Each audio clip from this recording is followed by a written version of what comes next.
ito po yung latest na progress ngayon dito, yung ipapakita ko sa inyo dito sa MRT7 Elevated Turnback Guideway. Hanggang dito na yan sa dulo yung mga na-installan nila ng net, batay dito sa kuha natin sa drone, no?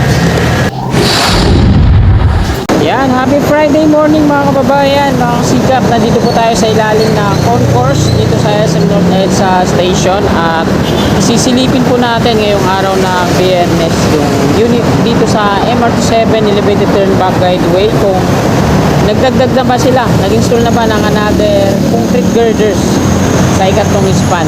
So tara, let's go. So ito po yung Unified Grand Central Common Station, sa kaliwa naman yung North EDSA Common Station ng MRT7. Itong Unified MRT3 at LRT1 po yan. Paramount EDSA, tapos West Avenue na po ito dito. So ito mga kasikap, as you can see, wala pang ikatlong span na in-install dito, mga concrete girders.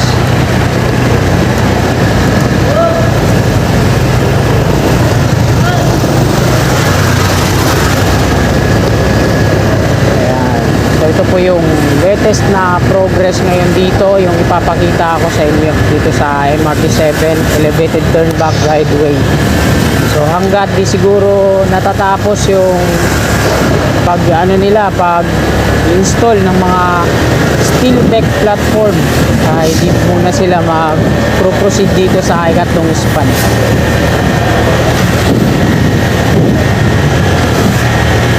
Ayan na. Dito sila sa mga konkreto na yung pierhead, tinatanggal nila yung mga steel beam, dinidismantle nila, no, yung mga support platform. Kasi yung iba naman nandito na re-rebar sa ibang bahagi naman na pier column.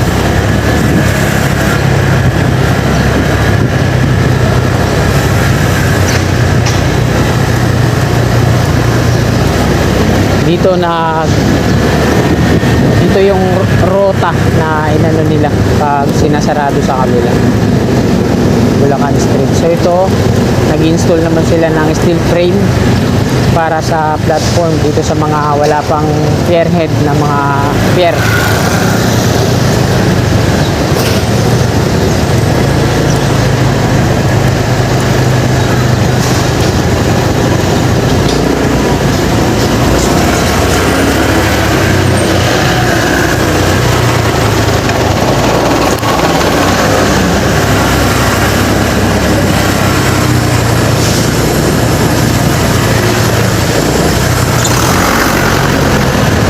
Shoutout po sa mga kababayan natin na kagaya ko, patungo na din sa kanilang mga pinagtatrabahuan. Ingat-ingat po lagi tayo. At grabe yung init. Alas 8 pa lang ganito na katirik yung araw, at napakainit na.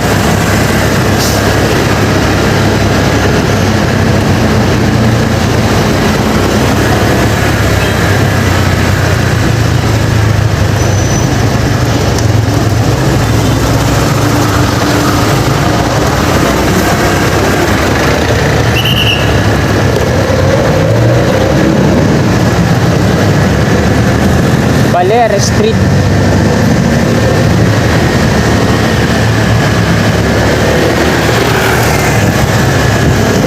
Hanggang dito na yan sa dulo yung mga na-installan nila ng net, batay dito sa kuha natin sa drone, no?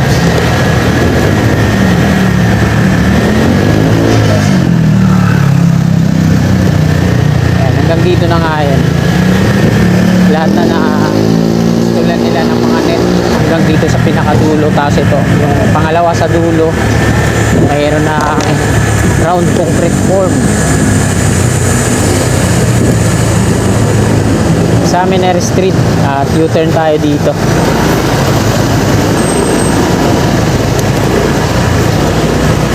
So lahat na nga mga kasigap, batay sa kuha natin ng drone, hanggang dito na sa pinakadulo yung may mga net, at pangalawa in-installan na ng round concrete form. Pati ito may reserba na sa gilid. Ito konkreto na yung ilalim, nakabalot pa ng gunny bag para mabilis matuyo.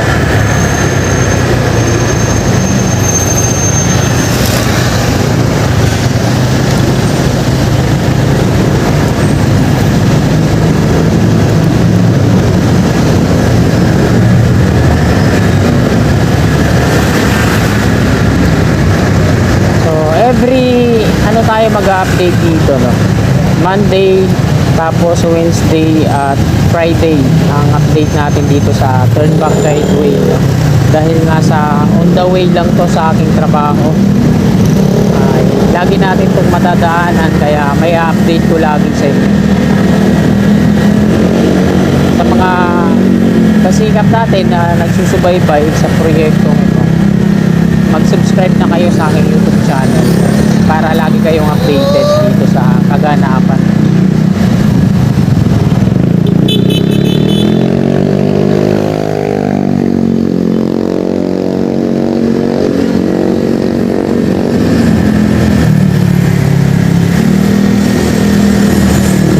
AICC yung contractor dito, no?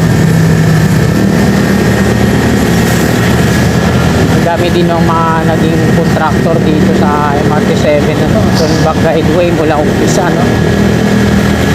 Yung unang nag-road widening dito, kabilaan, palapad ng kalsada, ito yung Agaper Construction. Tapos yung unang naghukay, ito naman yung Westermin. Tapos yung nag-soil testing naman dito, Stanger Pin. Hanggat sa umeksena na dito yung sa pagdidrill yung Trevi. Dami hanggang ngayon. AICC naman yung nag-install ng mga pierhead. Tapos yung concrete girders, nililifting sila dito, no?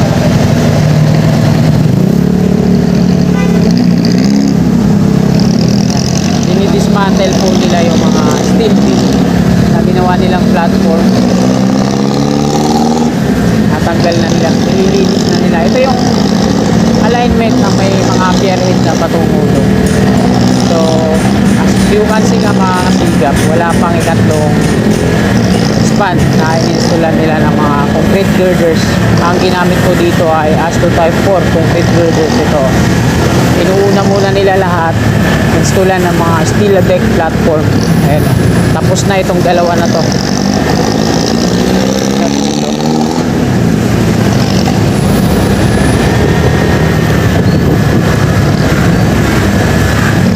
Ito, naka-ready na dito yung gagamiting platform para sa coping beam na gagawin.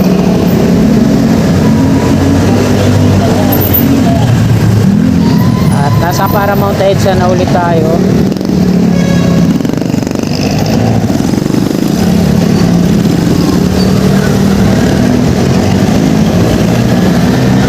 Ito yung unang magkaparehas dito na coping beam din, nasasalo dun sa kabila sa northbound. Ito naman yung Unified Grand Central Common Station.